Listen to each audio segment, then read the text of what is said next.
A lot of people are still working from home, and that means that sometimes we can get easily distracted. Hi, I'm Dave Edwards. Today, the subject is working from home.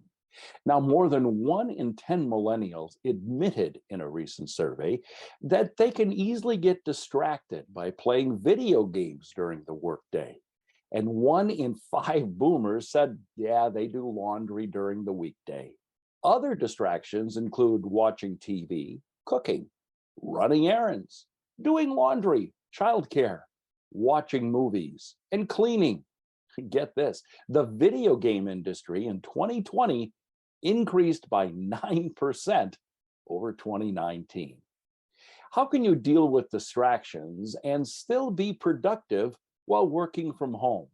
That's what I asked David Allen, the author of Getting Things Done. Ever since COVID, there's been a debate in many workplaces about whether it's effective to continue to work from home or whether or not everybody should come back to the office. And some people who work from home like that flexibility, but they readily admit they have so many distractions working from home. They don't want to tell their boss that. I mean, they like that environment, but they are concerned about their own productivity. Uh, what advice do you have for being productive at home when there are these distractions? Well, you need to do your best to minimize those distractions. Number one is make sure you have your own workspace that's very discreet from anybody else's that you live with or around. So that when you sit there, like I am sitting here in my workspace, I'm in work mode or I'm in the mode that this goes on. I'll feel very different or do very different kinds of activities or work if I'm in my living room in my easy chair.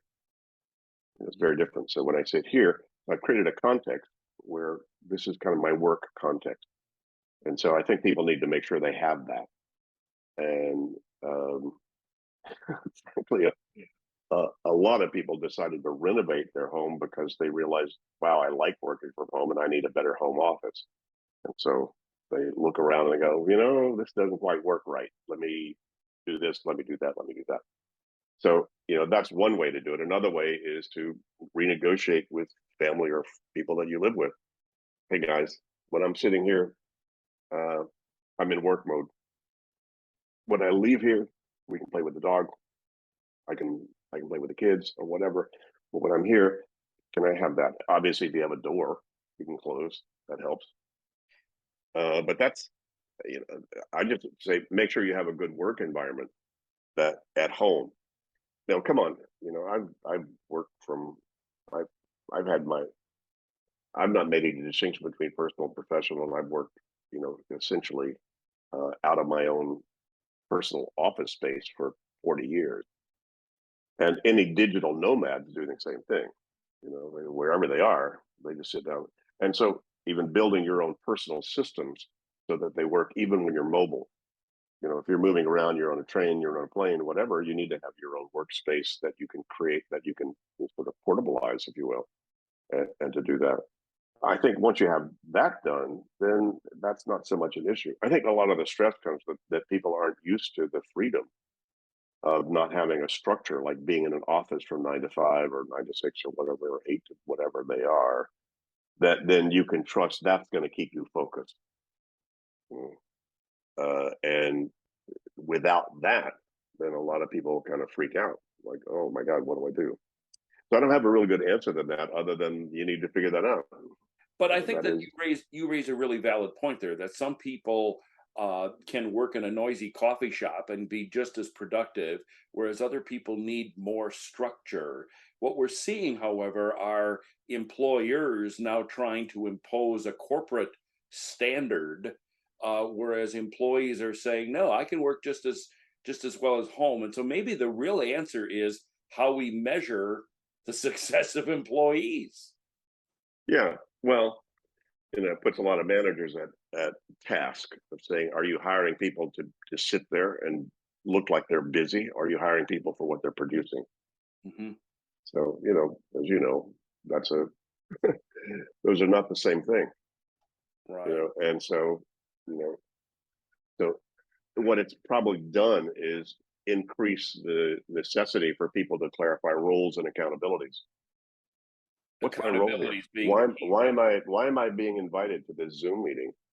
Because of what role I have, or because I'm supposed to be going every Monday to this meeting, but I don't know why?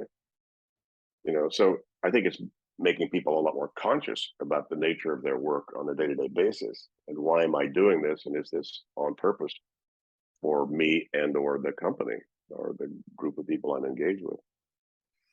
One of my clients just said recently that he's being invited to far more Zoom meetings than he was ever invited to meetings in the office.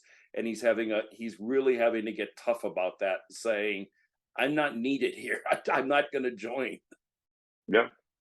Well, some of the organizations we've worked with inside, and that sort of gotten this, have started to create some standards called, there's no expectation you go to a meeting unless the purpose is clear, about what the purpose of the meeting is. And some of them then still need to add to, and that the role, that in that meeting, you're there because of this role you have. Mm-hmm. So those are, again, getting involved with holacracy, a few years ago, sort of made that a lot more explicit. So what's the role I have? What are the accountabilities for that role? And therefore, I need to go to this meeting, or I don't need to go to this meeting. So I think it's just making people more conscious about it, which is a good thing. Yeah. David Allen is the author of Getting Things Done. I discuss productivity with David on a regular basis. If you don't want to miss any of our segments, please subscribe below.